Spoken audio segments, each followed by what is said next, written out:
Where is it illegal to put pretzels in a bag? Find out next on Junk Feud.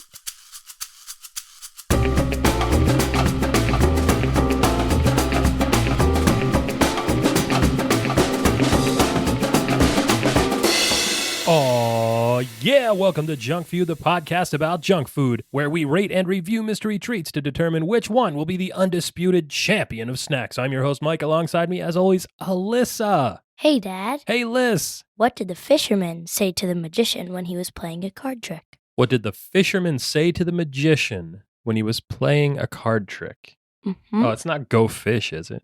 No. Okay, what is it? Pick a card, any card. Pick a cod, any cod. Oh.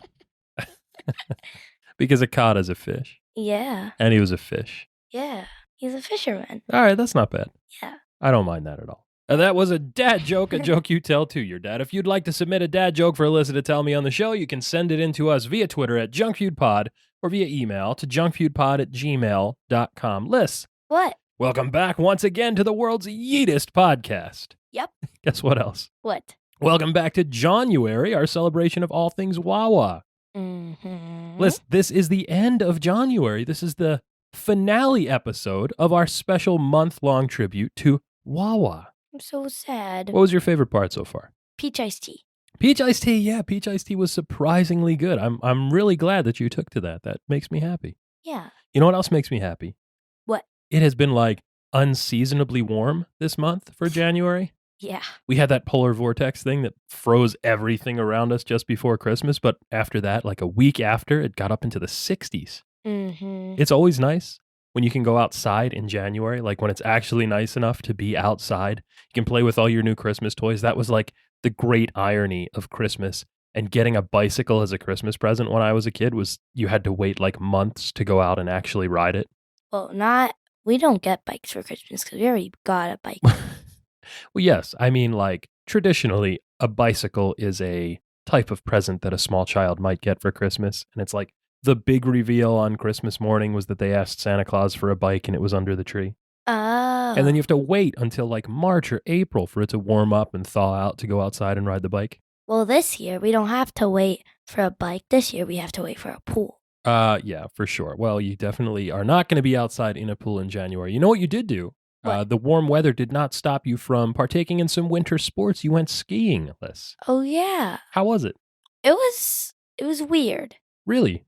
Just because it was kind of like warmish out. Yeah. Because it was like 50 degrees and we were skiing on fake snow. So it was like, it was like icy, but it was melty. So it was weird. But yeah.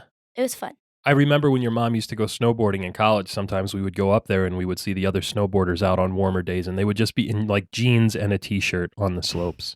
How? Like riding around in slush. I guess they got so heated up going down the mountain that they were able to stay warm enough just by physical exertion. It was really hot on the mountain. We ended up taking like a few, like we took off our jackets and like our sweatshirts. So we were in like our snow pants and then just one long sleeve shirt. Yeah, you get kind of, you can get overheated and you got to take off a few layers when you're out there. Yeah, it was really warm. Skiing is physically intense too. You work up an appetite when you're out there on the slopes, Liz. Yeah. So what kind of snacks do you have to bring with you when you go skiing? What do you eat for snacks when you're out there? Me and my friends, we just got like Doritos and chips. Of course, the thing you always get everywhere, no matter what you're doing, Doritos. Yeah. Yeah. Nothing else? You guys, you used to bring some hoagies with you. You would. Well, this year we're not allowed to bring food there. You have to order it or you just like don't have anything. Oh, so like when you guys used to go on the ski club trips for school. You were allowed to bring food. Yeah, you would pack your lunches and dinners with you and eat them out in the car in the parking lot. Now you're not allowed to. That's really strange. Well, you can eat it in the car still, but like, and you can still do the parking lot parties, but otherwise you can't like bring it in. Well, so when you guys used to do your parking lot parties, you would get hoagies before you would go up there. Yes. It's a good idea. They travel well. They store well. You can keep them cold out in the cooler in the parking lot. They're cheap. They're filling. Hoagies from Wawa, definitely a thing. It's Jawnuary. We're still talking about Wawa. You used to get yours from a local place called Sub Pub, right? Yeah. What's your favorite thing at Sub Pub that they make there? A turkey cheese with lettuce, But my favorite thing that they make there is the Russian dressing. Yeah, what's the Russian dressing? I have no clue. You, you don't even know what it is? No. It's just good? Yeah. Well, we're going to close out Jawnuary with something else that's good today, Liz. Dad, I wonder what it is. Yeah, it's a big one for Wawa, a big one for the Delaware Valley region, a veritable institution in Philadelphia, Liz. It reminds me of this week's snack. Soft pretzels. Soft pretzels. We're talking about soft pretzels this week on Junk Feud. Liz, what do you know about soft pretzels? Well, I mean, it's bread. Well, yeah, it's bread, sure.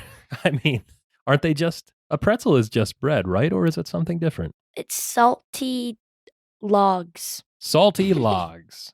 Salty bread logs. That's your definition of a pretzel. Yep. Yeah, obviously a pretzel is not just bread. There's something different about them. What is it that makes a pretzel and bread just bread? Well, there's definitely different types of bread. A pretzel Correct.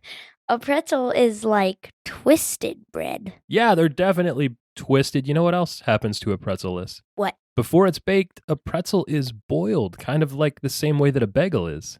Like, will it deep fry? We'll get to that later, but we're talking about before they're baked, not when they're fried, but before they're baked, pretzels are boiled, usually in some sort of caustic liquid mixture. So it's usually, if you make them at home, it's going to be baking soda and water. Professional pretzels are boiled in lye, a chemical. Oh. Yeah. They get shiny and burnished on the outside. They're covered with salt, sometimes butter. They're fluffy and chewy on the inside. They're usually very dense, very filling. A big deal about pretzels is that just about everybody can eat them unless you have a problem with gluten, obviously. But there's no dairy, soy, no eggs. Do you know where pretzels came from, Alyssa? I'm assuming Pennsylvania because, like Because we're talking about Wawa and Pennsylvania-based snacks. yeah, and the thing is the place is called Philadelphia Pretzels. Yeah, that's true. It's the Philly Pretzel Factory. We went there today. Spoiler alert. Very good. Yeah, so yes, soft pretzels originate in a way in Philadelphia, but even before that, there's a very rich and fascinating history of the pretzel itself as a foodstuff. It dates back to around 610 AD. What is AD? We didn't even get that far yet. Anno Domini, it's like people now might say after the Common Era. It's a way to differentiate essentially prehistoric times and current modern historical times. It's usually keyed around the birth and death of Jesus Christ, although there is a little bit of wishy-washiness to about how long those eras lasted. So if you say something is BC, it just means it's really, really old. Yeah. Before the Common Era. Before the years started. Sort of, yeah. You count backwards from there. I was watching this video, and it was like, how did dinosaurs exist like 66 something million years ago as like a joke? They were, and in the comments, it was like, who's going to tell him that there was BCE and BC? Like, YouTube like comments, always the place that you should get all of your valuable historical information from. Yep. So the Philadelphia soft pretzel has some more recent roots, Liz. It's not all the way back to the German monks who were giving out prezzola, little folded pieces of baked bread, as gifts to students that were studying the scriptures. No, this was from the Pennsylvania Dutch, or the German immigrants that came and settled around the Philadelphia region. The Pennsylvania Dutch is sort of a perversion of the word Deutsch, which was used to refer to German immigrants to the region. Deutsch? Deutsch, yeah. That's funny. Deutsch is funny. Deutsch, Deutsch, Deutsch. I mean, I guess it kind of is, yeah. Yeah. So anyway, the Pennsylvania Dutch settlers brought with them these Bavarian pretzel recipes.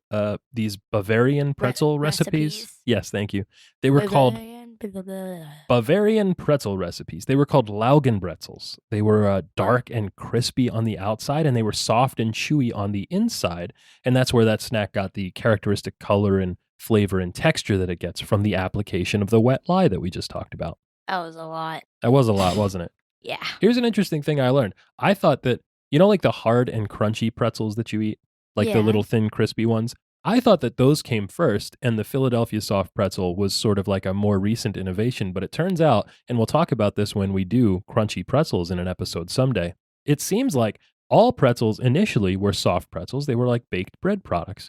But then one night a baker fell asleep while he had a batch of pretzels in the oven, and they completely dried out overnight and got hard and crunchy, and that's how crunchy pretzels were invented. That's a very interesting story. Yeah, there's another legend around the Philadelphia soft pretzel itself, and this is an interesting one too. Around the year 1850, there was this baker named Ambrose Roth, and he gave a hot meal and a place to rest to a hobo, a transient person. Hobo. Yeah, someone hitching a ride on a train from town to town. Hobo land. And in return, this transient person gifted him with an old family recipe for pretzels, which he then passed on to his apprentice to make. This was a guy named Julius Sturgis. And a decade later, Sturgis established the first pretzel factory in the United States. And in 1861, he baked the first soft pretzel in the New World. Now, oh my goodness, this is life-changing information. Are you making fun of me? Yes. Next year, you're probably going to call me old, aren't you? Well, I'm going to call you old in every episode. Yeah, I know. Well, I'm just waiting for it to happen in this one. I'm not done with my sentence Bide yet. my time? Okay, sure. So basically, you know how the episodes age, like there's 1 through 22 so far? Every single episode, Dad, you're getting older. That's true. I am. So, therefore, you are old. It's a long walk to get to that one, kid. Yeah. So here's the thing about this story, about the hobo giving Ambrose Roth a pretzel a pretzel recipe. Hobo. None of this can actually be true. In fact, there are written records of pretzels being sold from street vendor carts in and around Philadelphia as far back as 1820. And the Julius Sturgis Pretzel Bakery has admitted, in fact, that the hobo story was a myth, although they do still claim that they made the first commercial soft pretzels in America. And Alyssa, what? Around that time in the 1860s, pretzel twisting was the second highest paying job in the city of Philadelphia. Whoa. Yeah, tobacco workers were first, but if you wanted to make money, you went to the Julius Sturgis Pretzel Bakery, which still stands today in Lidditz, Pennsylvania, which is less than 2 hours outside of the city in Pennsylvania Dutch country. Lidditz, Pennsylvania, also where Wilbur Buds were from, which we talked about on the Hershey Kisses episode. I don't exactly remember that. You don't remember Wilbur Buds? We had to go to the Black River candy store to get them. They look like Hershey Kisses, but they said Wilbur Buds on the bottom. They were like big chocolate chips. Yeah. Yeah, they were pretty good. Liz, what else was going on in 1861? Any ideas? I have no clue. You have no clue, and you did not look at the notes either. No. Yeah, so the big one, I suppose, is the American Civil War began with the bombardment of Fort Sumter in South Carolina. South Carolina, yeah. The Civil War in the United States, it kind of dwarfed everything else that was going on in 1861. It was like the one big news story. You know, the country falling apart will tend to do that to your news industry. Well, yeah. Yeah, definitely. Here's an interesting story about the Civil War and soft pretzels. Julius Sturgis himself claimed that he sent soft pretzels to Union soldiers, including his brother William, who was imprisoned at Andersonville. And he called this aid and comfort during the war. We're reading a book in ELA about the Civil War right now. Oh, you should tell your social studies teacher that Civil War soldiers were sent soft pretzels. It's in ELA. You should tell your ELA teacher that Civil War soldiers for the Union were sent soft pretzels. That reminds me. After this episode, you have to help me out with reading a chapter. Did you not do your homework? I forgot. It's Sunday night. You had all weekend. I forgot. We were really busy this weekend. Oh my goodness. Well, let's take our minds off that for a second. Here's some other stuff that happened in 1861. Benito Juarez was elected president of Mexico. Mexico. The first weather forecast in history was published. Wait, is it like the weather? Yeah, it was like the first time people guessed at what the weather was going to be in a controlled and repeatable manner. Weather forecast. How do people know what the weather's going to be? Well, mostly today it's done through the use of very large computer models, but there are phenomena that exist, and when you observe the causes and effects of those phenomena, you can make guesses about what might happen next if you observe those phenomena again. That's how forecasts work. Maybe forecasts don't work, and maybe these people can travel into the future. Ah, maybe. So maybe the weatherman is a time traveler? Mm-hmm. But he just doesn't tell anyone. He just tells everybody about his myths and how he does his sciencey stuff. And really, he can just jump through a time machine and go into the future about a week and a day ahead. And of all the foreknowledge that he might possibly be able to pass on to mankind, he says, it might rain tomorrow or it might not. Yep. Yeah, Yeah. it's very clever. hmm Here's some other things that happened in 1861, aside from time-traveling weather forecasters. The first Archaeopteryx feather and skeleton were found. Do you know what an Archaeopteryx is, Liz? A dinosaur. Yeah, it's a flying dinosaur. They're really cool looking. Or they Wait, probably were. I don't know. I don't have a time machine. we should build one. We should build a time machine so that we can get on TV to do the weather report. Yes. Perfect. You can make so much money off that. The University of Washington was founded. Go Huskies. Liz, we have a Washington Huskies blanket in our living room. And I still don't know what that is. Yeah, it's the mascot of the University of Washington. Here's an interesting story about that. Is Washington is it like is it the state, not like Washington D.C.? Yes, correct. Washington I know where State. it's located. That's great. It's located right above not Oklahoma, not Ohio, but it's in Oregon. Ah, very good, very good. So we have this Washington Huskies blanket because not because I went there or anybody that we know went there, but I saw this Seton Hall University sweatshirt blanket once when I was in the bookstore on campus, and I wanted one, but it was too expensive when I was a student. So I went on eBay and I just bought the cheapest sweatshirt blanket that I can find. It was like $7, and it happened to be the Washington Huskies. Yeah, that was pretty cool. You still have it. And I still have it to this day. That's right. And it's sitting behind our couch. 20 years later, it's still behind the couch. Waiting for someone to use. That's the blanket that Cooper sits on. Oh, gross. Yeah. Cooper the dog sits on the dog blanket. Yeah. I mean, I guess that's poetic in a way. Yeah. Liz. Yeah. James Naismith was born in Canada. Do you know who James Naismith is? He invented the game of basketball. That's right. He invented basketball. James Naismith, a Canadian. Mm-hmm. You play basketball. Yeah. You guys won the other day. 2 in a row. Yeah, tied the game on a buzzer beater 3-pointer. It was unbelievable. It was like Sports Center play of the week. Phenomenal. And then we got another 3-pointer scored by one and only Vivian. Shout out to Viv, friend of the show. And then our buzzer beater, shout out to Brooke. A shout out to Brooke, friend of the show. Yeah. Very good. Yeah. Liz, finally, Prince Albert, the husband of Queen Victoria, died. I don't know who that is, but she's a queen. Did you know there's a restaurant at the Grand Floridian Hotel at Walt Disney World called Victoria and Albert's that is named after him and his wife? The Rich People Hotel? The Very Fancy People Hotel, that's right. I always want to stay there. I'd love to stay there. I'd love to walk by and smell the flowers there one time, but I want to stay at the what's the place called? Polynesian. Polynesian, very nice. My favorite of the Disney resorts. Smells so good in there. It does smell great, doesn't it? Yes. We have one of those, what are those things called? Scent diffusers. And we have the Polynesian Yeah, we scent. bought some of the flavored oils, the flavored essential. I'd say flavored, but you know what I mean. The essential oils. Essential oils that smell like different things, and we have some that smell like the Polynesian Hotel, and they're It's a pretty diffuser, close. right? Yeah, that's right. Yeah, they're pretty good. So let's back to pretzels.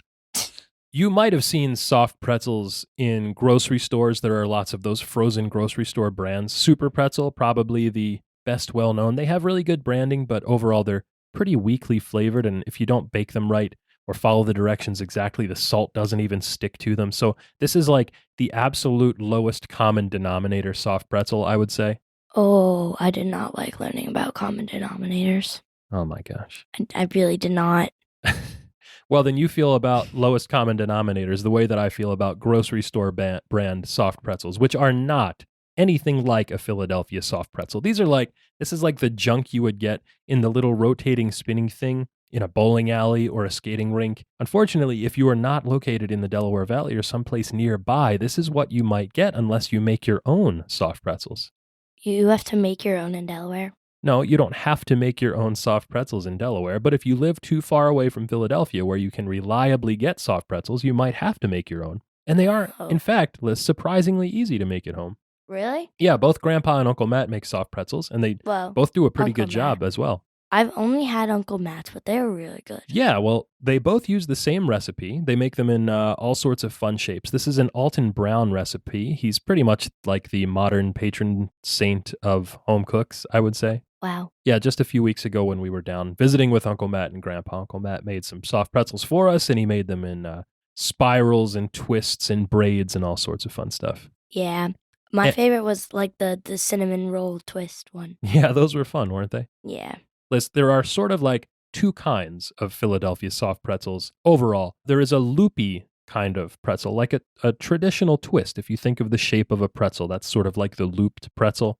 If you go to one of the ballparks, you might see them hanging on a hook in a warmer. And then there is what we call sort of like a blocky pretzel. It's shaped more like a paper clip. They all get pressed together. These are the kinds that you would see at Wawa. I think that these are the kinds that I like. Yeah, those are my favorite for sure, the blocky ones. Either way. My favorite are actually the tiny ones, though. Tiny soft pretzels. Yeah. Oh, like the little rivets. Yeah. Sure, we're going to talk about those in just a moment.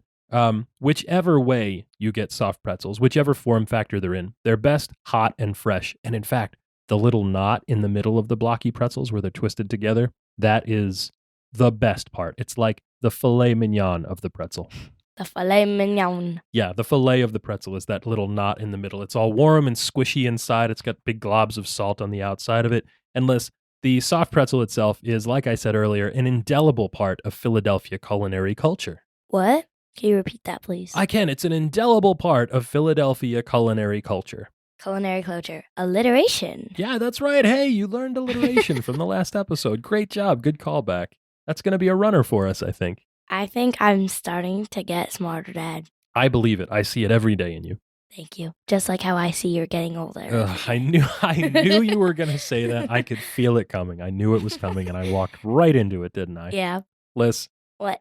Thrillist.com calls Philly soft pretzels the New York hot dog of Philadelphia, but they're more akin to like a New York bagel, I think.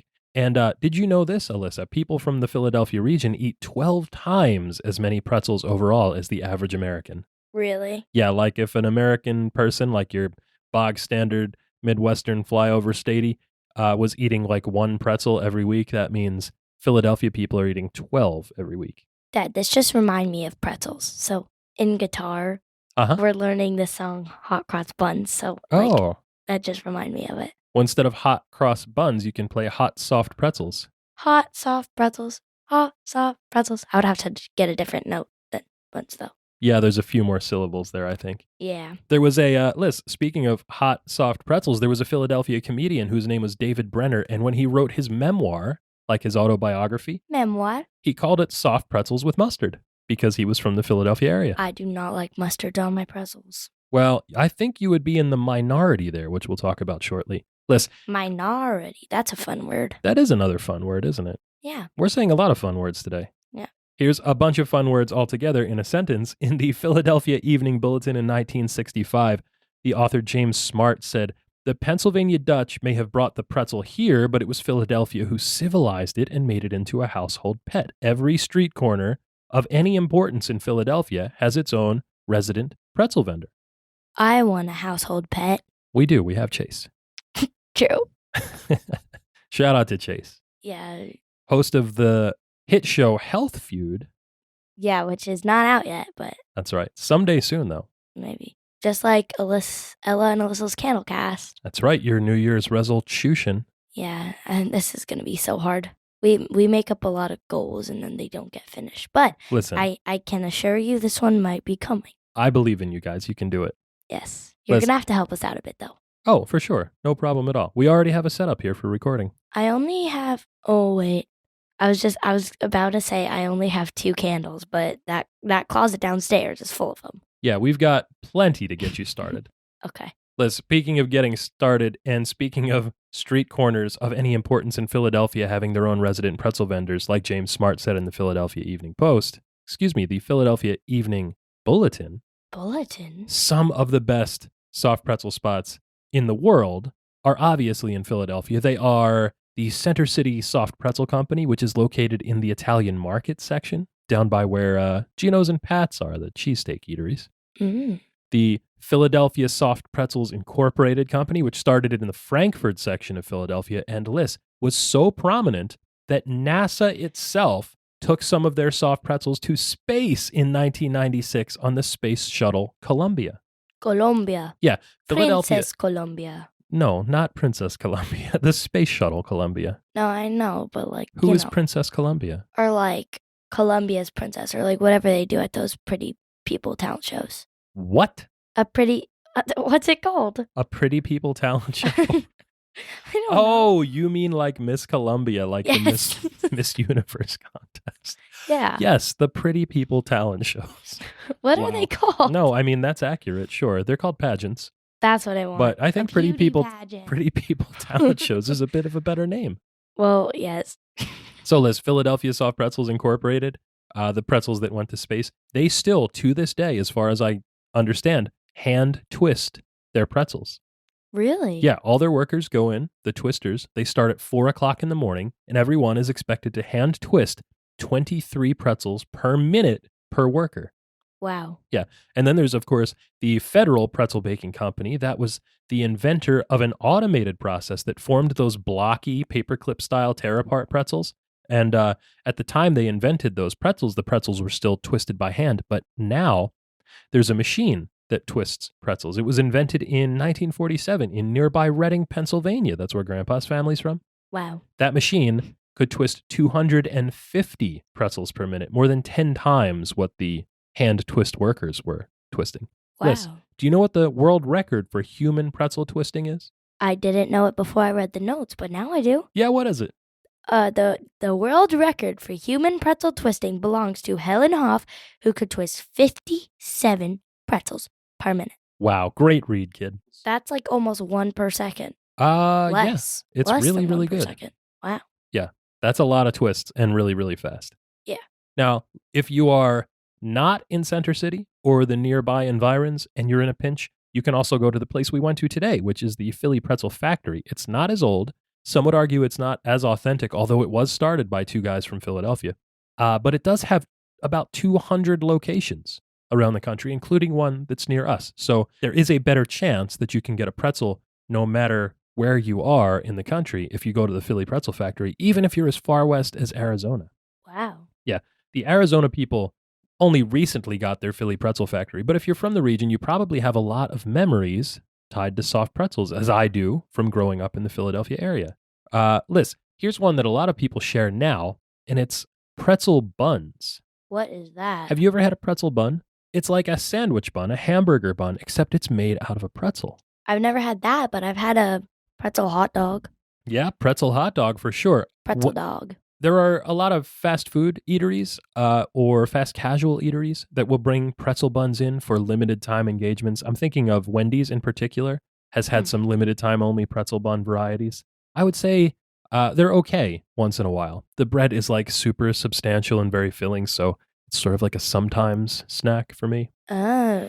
Liz, there's a really good restaurant in Morristown, New Jersey that we used to go to after baseball games there. It's called the Famished Frog. That's a pretty good name, huh? We have to play Morristown in basketball, and they're 8-0. 8-0, yeah. Morristown basketball team. They're Really really good for 6th grade girls. 6th grade girls. Yeah. Shout out to the Morristown whatever. No. We need to beat them. Okay. Never mind. Strike that from the record. No shout out to the Morristown 6th grade girls basketball team. Yeah.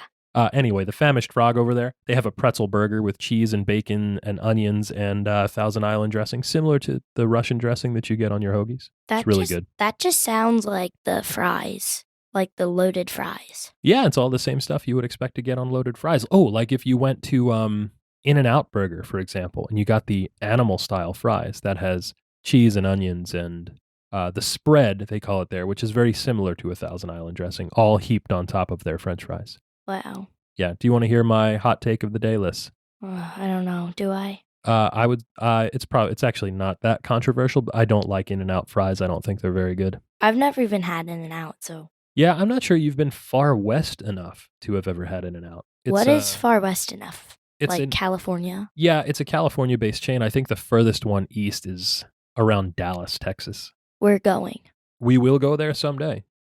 The next chance we get to tomorrow. Go somewhere where there's tomorrow, we're gonna fly to Dallas tomorrow. Yeah. I don't think that's happening. I really want to skip school tomorrow. No, you have to go to school tomorrow. Tomorrow's Monday. That's like the worst day possible for school. Well, it's only Monday for one day. I made like a poem for myself. Yeah, let's hear it. Maniac Monday. Something Tuesday. Great. Wacky Wednesday. Throbbing Thursday, and finally Friday. Finally Friday. I think finally Friday is the big deal there, right? Yeah. Liz. What? If you were growing up where I grew up and you were going to school where I went to school, one of your fondest soft pretzel memories might have been of the school store. Do you guys have a school store at the middle school? Yes, we do. You do? What do they sell there? Well, at the school store, well, I don't know if we have one in the middle school, but so far we've had like Scholastic. But Oh, like book fairs, sure. last year we had like a store during lunch, and they would sell like like school T-shirts. Uh-huh. They would sell school sweatshirts, like all like the Spirit wear and things of spirit that wear. nature, sure. And then they would also sell like these like squishmallow thingamajiggies, stuff like that, like Yeah. little things that make kids happy. Well, that makes sense. There were little things that made kids happy at the school store at my elementary school growing up. There is a school store in the high school though. I know Yes, that. definitely. We walked past it the other day. That's right. Yeah, I really want to get one of those varsity jackets. Those look comfy. Well, we definitely didn't have any varsity jackets at the school store at the elementary school that I went to. It was just a little closet off the main hallway by the entrance between the foyer and the auditorium. But on, I want to say it was Wednesdays after school, students would volunteer to work the school store and they would sit behind the counter for like a half hour or whatever it was that it was open. Did you ever do it? I did. I sure did. We would sell various sundries to the student bodies. It was like pencils and erasers and things of that nature. There were little tchotchkes, desktop toys. I think once I bought a Newton's Cradle toy there. You know what that is? It's like a little desktop toy. There are these balls on strings. They're made of metal. You Oh, pull one back and they yeah. clack and they I demonstrate conservation of motion, I think. Mom had that at her old office in like one of her workers' rooms, and that was like I called it like the fun room, and that's where I would hang out when Mom did work Yeah. when I couldn't be home alone. So she would like take me there, and or maybe it was like work day, take your kid to work day, Uh-huh. and the fun lady, I don't remember her name, but she had the cradle toy, Yeah. and she also had like a bunch of these like cool different things in her room, thingamabobbas. Thingamabobbas. Yeah. And then one of the people that works with you, she gave me the little unicorn colored pencils. That's right. A unicorn that held colored pencils. That was pretty cool. I don't there even was. know where that went. It's probably somewhere with the crayons. It's in your bedroom. There were a lot of neat little things like that at the school store, but the big seller, obviously, always was soft pretzels. We would get deliveries of fresh, hot, soft pretzels every day that the store was open, and there were two types list. There was the small pretzel, which was the regular blocky twist like you'd get on the street corner.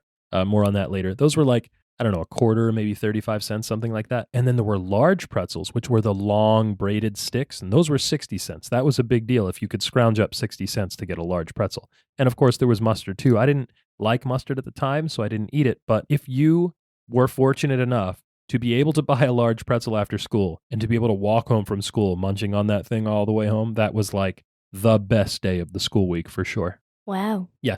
The other big deal around that time was birthday parties. The expectation was if you were having a birthday party, you were probably going to have like a tray of soft pretzels there. That's what we have at like parties that we have. Yeah, and that's what we usually get now from the Philly Pretzel Factory. They call them rivets. They're the little soft pretzel nuggets, essentially. I love those. Those are like my favorite pretzels. Yeah, and the big deal about them is that they're very good for dipping. And in fact, the Philly Pretzel Factory will serve you those with sides of dips, usually like brown mustard and nacho cheese, but then there's also like a fudgy chocolate spread. And then they have this weird, I don't even know what to call it. It's like a frosting almost. It's like this cinnamon sugar sludge. And if you dip the pretzels in that, it makes those taste like the Auntie Anne's pretzels in the mall. Cool. Yeah, we're not going to talk about those today. We're going to save those for another season. But if you really wanted to get the full experience, and this is going to bring some memories back from me and assuredly some of the other people listening, you would drive through Philadelphia or walk down the street of the city, and you would see guys on like every street corner, and they would have shopping carts, like from a grocery store, full of brown cardboard boxes of soft pretzels and coolers full of cans of soda. This reminds me of the guys at like football games or baseball games that wear like a cooler around their neck. Yes, exactly right. That's exactly it. This was the old school way to get a pretzel. You would buy it from a street food vendor or like a guy with a shopping cart, and he would look like he was a mess. He would be posted up at a busy intersection. So if you're driving by, you just roll down your window and you hand him a $1 or whatever for a pretzel and a Coke. And he'd pull the Coke out of the little blue igloo cooler that was so gross and dirty. And that was also in the shopping cart. And he'd be going down the street yelling, "Fresh pretzels," like that. That's exactly the sound they would make. These guys were smart too. You would see them, the same ones. They would be moving around all different places in the city. based on where the crowds were going. Remember when we did movie theater popcorn? We talked about how the old time popcorn vendors would set up shop outside of the theaters and the stadiums, and then they'd move around and follow the crowds. Yeah. Yeah, it's the same idea. You would always see those same guys outside of like the Franklin Institute Science Museum when we were on school field trips. Didn't people do that so that you could like it was like the popcorn's cheaper out here than inside, so buy it out here, and then more people would do that instead of buy it inside. Well, yeah, I mean, originally they didn't sell concessions inside the movie theaters at all. Remember, we talked about how the rugs inside the movie theaters were very expensive, and so the owners didn't want any food inside. Yeah. Are the things still expensive, the rugs? The rugs in movie theaters? Yeah. No. Have you seen the amount of like cherry Coke and Milk Duds that gets spilled on movie theater carpets now? They're probably like industrial carpet squares, and if one gets ruined, you just pop it up and plop another one down. That sounds like the roofs that people have in their basement. Oh, like drop ceiling tiles. Yeah, for sure. I got so scared because one of those, like, I was like holding a broom in Christian's basement, and it like hit the ceiling, and it popped up, and I thought I like broke it, and I was like, oh my God, what did I do? Shout out to Christian. I got so scared. Yeah, Les, the other places you might see these pretzel vendors would be outside of the entertainment center in Camden, for example, which was like a big concert venue, or the sports complex down in South Philadelphia. Mm-hmm. That was where you would most likely see these guys. Before it was all built up with Xfinity Live or whatever those places are now, it was just the Vet and the Spectrum, and then a bunch of parking lots and like some industrial parks. The Jetro Industrial Park was there. And before and after every game, there would be all the shopping cart pretzel guys and then the t-shirt guys too, selling the bootleg t-shirts out of like cargo pockets on their pants. My favorite was always the Dallas Sucks shirts. Dallas sucks. Yeah, and then there would be like a cartoon of Calvin from Calvin and Hobbes, and he was peeing on the Dallas Cowboys star. Dallas. When I say Dallas, y'all say sucks. Oh boy. I love that video. Yeah. Liz, speaking of the East Center and some of the concerts there where you could get pretzels before and after the show, I saw some great shows there. A lot of Dave Matthews Band shows. We went every year. Jimmy Buffett, we were Parrot Heads and we'd go to the Jimmy Buffett show there every year. Saw the Allman Brothers Band. I saw the Y100 Festival at the East Center. Stone Temple Pilots was the headliner for that. I think it was like 2002 or so. That was a great show. Awesome. Yeah, it was awesome. And you know what else was awesome, Liz? What? There was this place called the Pennsauken Mart over in New Jersey. Have you ever heard of the Pennsauken Mart? No. The next time you see Grammy and Poppy, you should ask them about it. If eBay was a physical store, this was the Pennsauken Mart. It was basically a giant permanent flea market. It was incredibly disgusting inside. There was a ratty old United Artists movie theater there that's since closed down. There were stands that would sell old toys, weapons. You could buy a sword there if you wanted to. Wow. Yeah, but the big deal was that they had the Pennsauken Mart pretzel store there, and that was the place that everybody would get their fresh pretzels over on this side of the river. It has since closed down and moved up to Cinnaminson on Route 130, near where Dana and B live now. What is the sword we have above our bookshelf? The sword we have above our bookshelf is a replica of the bride's sword from Kill Bill, the Hattori Hanzo steel. But like, what's it called? It's called a katana. That's what it was. Yeah, very good. Couldn't remember what it was called. Yeah, well, and if you what's the hoverboard we have?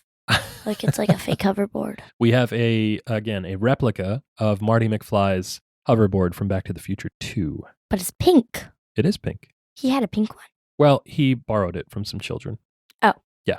Well, that makes sense. Yeah, so if you want to get a soft pretzel today, you probably can't buy it in the same place that you buy a sword. If you're most places in the United States and you want one, you're going to get it from a Wawa. Probably that's the most likely place that you can get soft pretzels if you're outside of the Philadelphia area. The Wawa soft pretzels are allegedly baked by a bakery called Uptown Bakeries from Bridgeport, New Jersey, which is a company that's now owned by a conglomerate called JJ Foods, also in Pennsauken, New Jersey, where the Mart used to be. And coincidentally, that's the same company that owns the Federal Pretzel Baking Company in Philadelphia.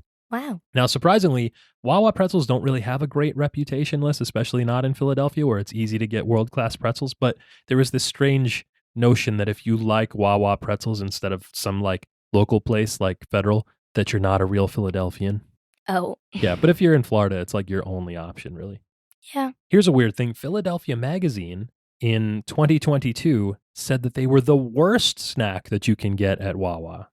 Oh, no. Yeah, they said they were bland, bready, and damp, actually. And in fact, this is one of like the chief complaints against them because Wawa wraps the pretzels in a plastic wrapper. Yeah. It's not great for the texture because the salt on the pretzel pulls the moisture out from the pretzel itself and traps it under the plastic. It makes the exterior feel kind of wet while the inside gets kind of dry. Here's a fun fact. It is still, to this day, illegal in the city of Philadelphia to put pretzels into a bag when you sell them. Oh. Yeah, nobody actually follows this rule, but it's an old Prohibition era law that's on the books, and it banned selling soft pretzels in bags because pretzel bags were used to smuggle illegal booze, and pretzel was code for like a drink in a bag. So if you went into a speakeasy and you said, yeah, give me a pretzel, they would give you like some alcohol in a paper bag and you'd walk out with it. So to fight that, the city made it illegal to sell pretzels in bags. Oh. Yeah. Wow. I know, it's weird. Food review website The Impulsive Buy, we go there a lot, said the pretzels from Wawa were a 7 out of 10 in 2009, which isn't bad. And in a 2016 taste test of 5 local pretzels, BillyPenn.com, a local Philadelphia news magazine online, ranked them as number 1 overall. And the taste testers themselves, because it was a blind taste test, couldn't believe it afterwards. They were stymied by the fact that they chose the Wawa pretzels over everything. Wow. Yeah, I think that was kind of my favorite part about doing the research of this, seeing that all these people think that Wawa pretzels are not real Philadelphia soft pretzels, but when they try them blindfolded, they love them. It was my favorite part of this. I want to do that. Guess what my favorite part of this show is, Liz? Guess what my favorite thing is to say? What's that? You're old. Uh, But I know what your favorite part of the show is. yeah, what is it? Alyssa reads the ingredients. Alyssa reads the ingredients. Here we go. These are the ingredients in a Wawa soft pretzel. It looks like a lot because it's in all caps, but it's mostly just a few ingredients. Okay. Go ahead. Enriched wheat flour, malted barley flour, niacin, iron, thiamine mononitrate, Very good. riboflavin, folic acid, water, dough conditioners. Mm-hmm. Enriched wheat flour, niacin, reduced iron, thiamine mononitrate, riboflavin, folic acid, wheat flour, corn syrup, solids, water, mono and diglycerides, enzymes, wheat, gluten, calcium, stereolactate, something. Lactylate. Hydrolyzed wheat, gluten, monoglycerides,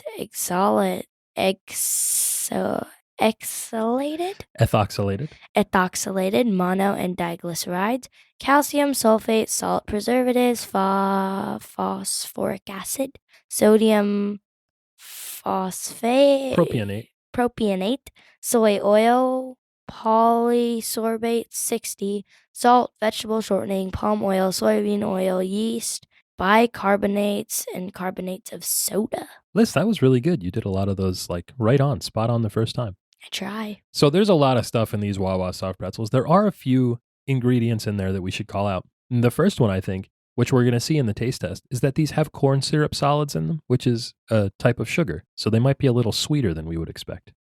Yeah. And then there's a lot of dough conditioners and things that they put in there to make the dough soft and workable and last a little bit longer. So Liz. What? I mean, I'm ready to try these. Are you? Me too. Yeah, let's get to the rules of the game. Junk Feud is a culinary clash to see which treat will be crowned the undisputed champion of snacks. It's a King of the Mountain style battle in which the reigning champ takes on a new challenger each week to see which snack reigns supreme. And Alyssa, what? The reigning, defending, undisputed champion of snacks is still banana cream pie. BCP. Banana cream pie was successful in its 3rd title defense last week against Tasty Cakes. And Liz, of all the Jawnuary contenders to date, I thought Tasty Cakes might have had a shot at dethroning the king, like just based on nostalgia alone. Really? Yeah, it wasn't enough, though. The reign of terror continues, Alyssa.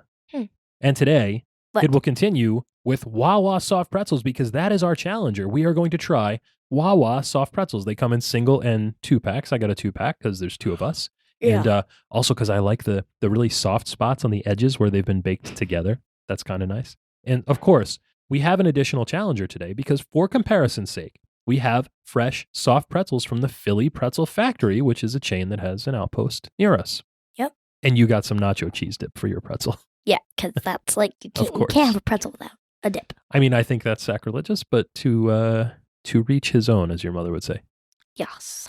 And Liz. What? It's crunch time. Crunch time. We rate our snacks using a tier list from sprinkles to fun dip, so snacks can be Should I try that again? Yeah. So snacks can be graded A, B, C, D, or F, with the very best treats earning the elusive S tier ranking. The S following tier. contest is scheduled for one serving 1 serving. and is for the undisputed championship of junk food lists. Yeah. Here is a Wawa soft pretzel. So the Wawa soft pretzels are big and fluffy and doughy and poofy. There are two of them in the bag. They've got the big kind of regular, rectangular, crunchy pieces of pretzel salt on top. They are deeply, darkly burnished along the edges. They have the little rigid indentations from the baking mats on the bottom of them. And true to form, they are wrapped in plastic. And I will say, it looks like Wawa has done a little bit to attend to those criticisms of the plastic making the pretzels damp, because the plastic packaging has little tiny perforations in it, like you might see in a produce bag, to try to let it breathe a little bit. So that's good. That's some food innovation there. Is it damp? I don't know. Very oily, but it's not damp. They look, I wouldn't say these are oily because they don't. They look finished. Yeah, they don't feel oily, but they do look very shiny, which is a function of the pre-boil. In the ingredients didn't say lye, but they did say bicarbonate of soda, which would be a baking soda soak in the boil. I'm surprised our carpet isn't stained yet up here. Well, we've been doing very good at being very careful about not making a terrible mess. So there's your pretzel. What do you say? It looks like a pretzel. It does. A soft pretzel should be hefty. It's heavy, doughy. You can see where we tore them apart. There's sort of like that striated crumb inside. The dough feels not raw, but definitely chewy and soft and a little bit moist inside, which is nice. It smells, of course, unmistakably like a soft pretzel. That baked wheat flavor, they smell great. I mean, this is unmistakably a soft pretzel, a Philadelphia soft pretzel. Yeah. It's salty. It's malty.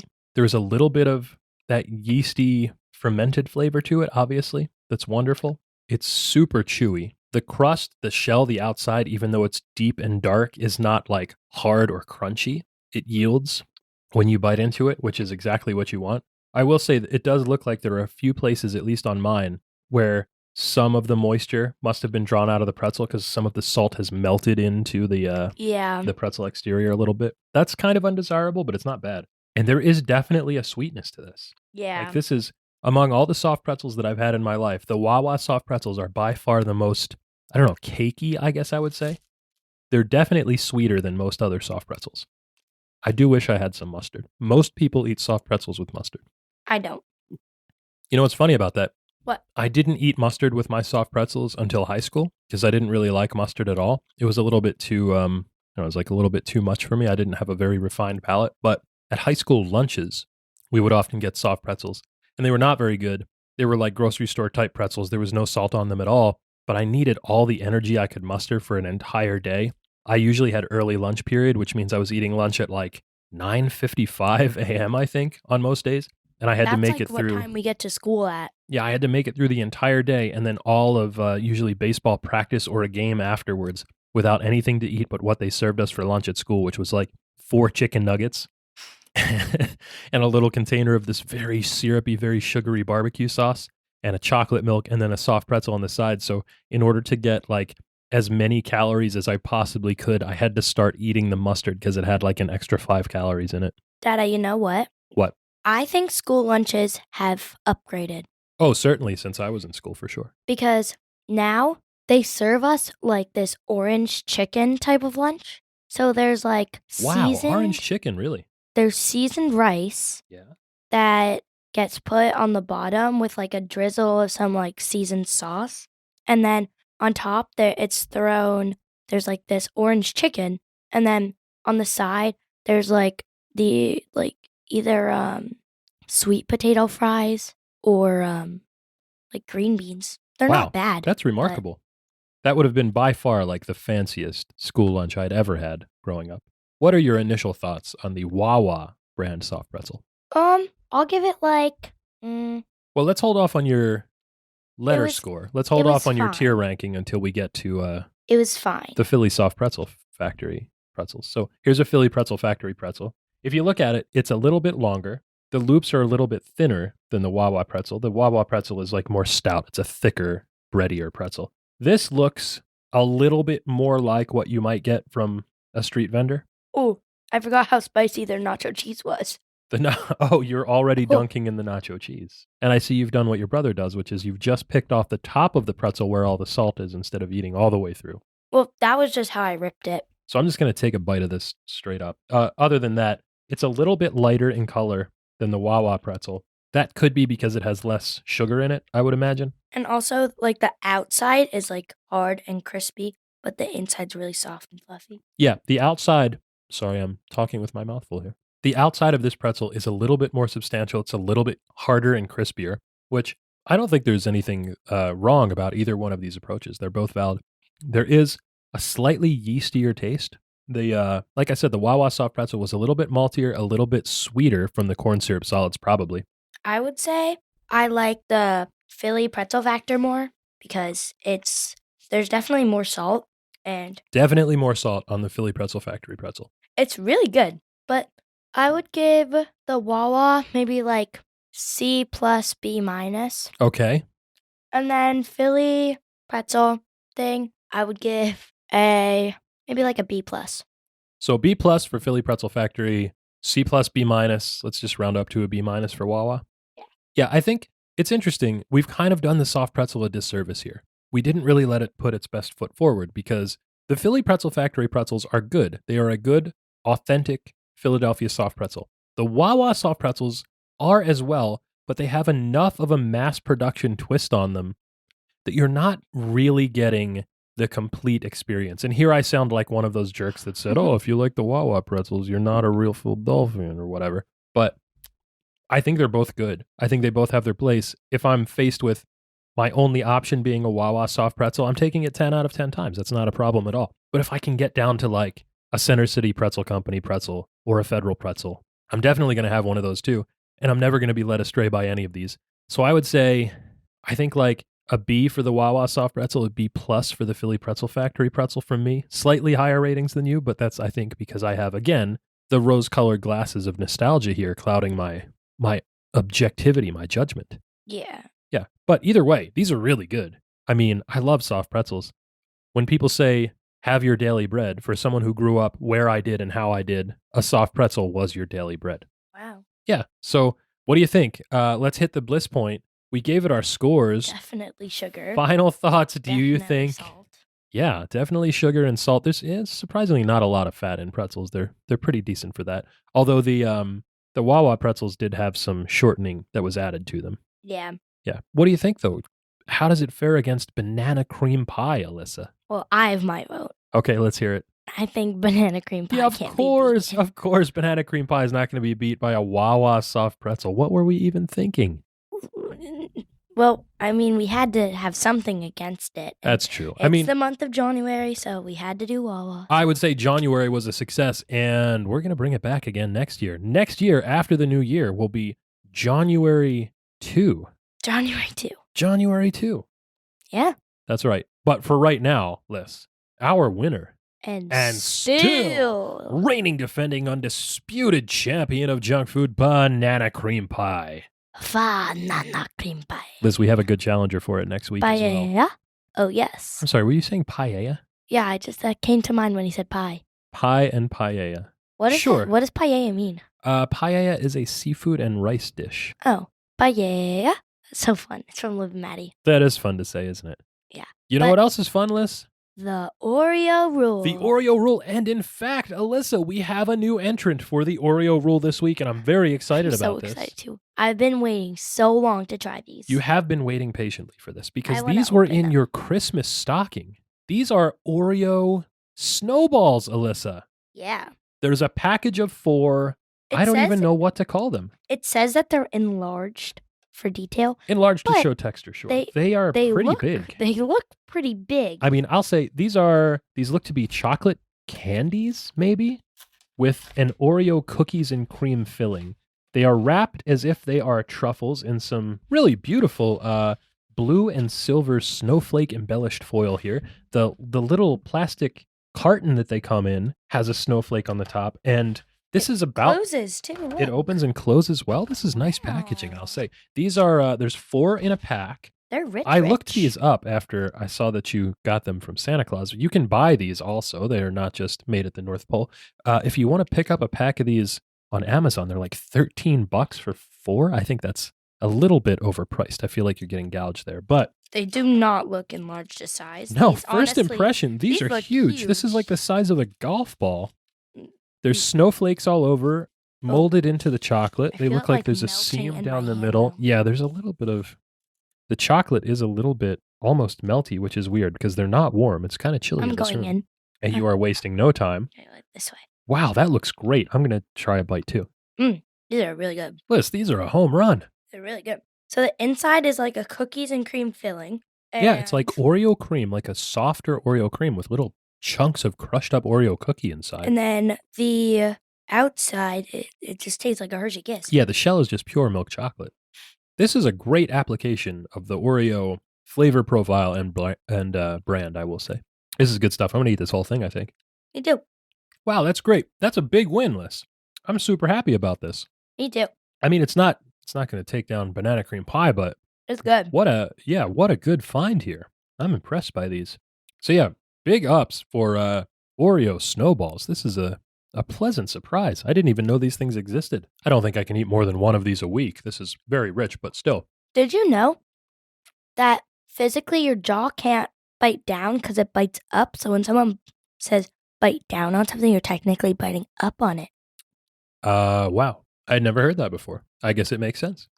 That would be weird if the top of your jaw moved, like articulated, and you could really bite down. I think I'd be a little creeped out by that. And like your bottom jaw doesn't move? That'd be even weirder. Yeah, I'm trying to do it right now. I can't move my head that way. No, it doesn't work. So, Liz, while we are considering the finer points of jaw physiology, I think we should ask an important question that we ask each and every week on this show. Will it deep fry? Will it deep fry? Can you deep fry this week's stack? And in fact, Alyssa, you absolutely can deep fry soft pretzels. And I know this because I've done it myself. Well, I was going to say yes because, it just seems like something you would be able to do. Yeah, I mean, we've told this story before at the Woodbine Swim Club where I went and worked as a child. There was a guy named Carmen that used to run the snack bar there. And at the snack bar, he would get Philly Soft Pretzels delivered fresh every morning, probably from the Pennsauken Mart, if I had to guess. And they were amazing, but they got even better when we would ask him to throw them into the deep fryer, the thing he would make the French fries in. And the outside would get like super crispy and dark, and the insides would get extra, extra fluffy from the steam that was being created. And then when we got them out of the fryer, he would put them into wax paper, and we would cover the tops with sugar that we would get from the old glass coffee shaker that people would use to put the sugar into their coffee. They were amazing. After a while, he had to stop making them that way because everybody was crowding up his deep fryer with pretzels every time there was a break from swimming. So they kind of got shut down after like a week or two. But of course, we weren't the first to do this, obviously, to deep fry soft pretzels, or the last. You can find plenty of different experiences online of lots of folks that would buy the supermarket style frozen pretzels and then deep fry them at home to get sort of the same experience. And it was a good experience. And now, Liz, we are going to go. What you doing? I'm hiding your notes because we've got a new experience for the Back of the Box segment this week, Alyssa. It's time to check out the Back of the Box, a weekly segment where we play a little game. Would you like to play a game? Sure. And this week, Liz, you are going to play a game because this week's segment is Fast Feud. What? On Fast Feud, I am going to rapid fire food trivia questions at you. There are 5 questions, and we're going to keep score because the next time we do this, you're going to ask me the food trivia questions. And at the end of the season, we're going to compare scores to see who wins. And today's theme, obviously, is pretzels. Are you ready, Alyssa? Oh, God. Yeah. Go! What day is National Pretzel Day? I don't know. February? Incorrect. April 26th. What percentage of pretzels sold in the U.S. are made in Pennsylvania? 26 million. What percentage, Alyssa, from 0 to 100%? 78. 78? Oh, wow, that was close. It's 80. I'll give that one to you. So you got one Okay. right. How heavy was the largest pretzel ever made? 65 pounds. 1,728 pounds. Liz, number 4. What is a pretzel without salt called? Bread. I'll give you a hint. Your brother was playing the game today in Roblox. Baldy. A baldy, that's right. You got 2 out of 4 so far. Liz, what country was the first pretzel made in? Wait, repeat that? In what country was the first pretzel made? Wasn't it Pennsylvania? What country was the very first pretzel made in? Before Philadelphia soft pretzels, what country was the first pretzel made in? We just talked about this. We did, but don't remember that because you wouldn't get the right answer because we said a different country where they were popularized. I have no clue. In what country was the first pretzel made? Mexico. Mexico is incorrect. It was Italy or possibly France. I would have accepted either answer, but you got 2 out of 5 right, which is really, really good for not knowing what the questions were and the fact that we didn't go over any of these answers in the show. Yeah. Congratulations. That's not bad. It's not bad, but it's not good either. No, but I would say... That's like an F. Yeah. It would be bad in that context, sure. But for this context, Alyssa, I would say it's excellent. And this podcast should reach you in excellent condition, satisfaction guaranteed, or your money back. If you've got a question for us, you can write to the address on the label. That's junkfeudpod@gmail.com. Liz, what? Any final thoughts before we get out of here? No. that Oreo is like taking me away.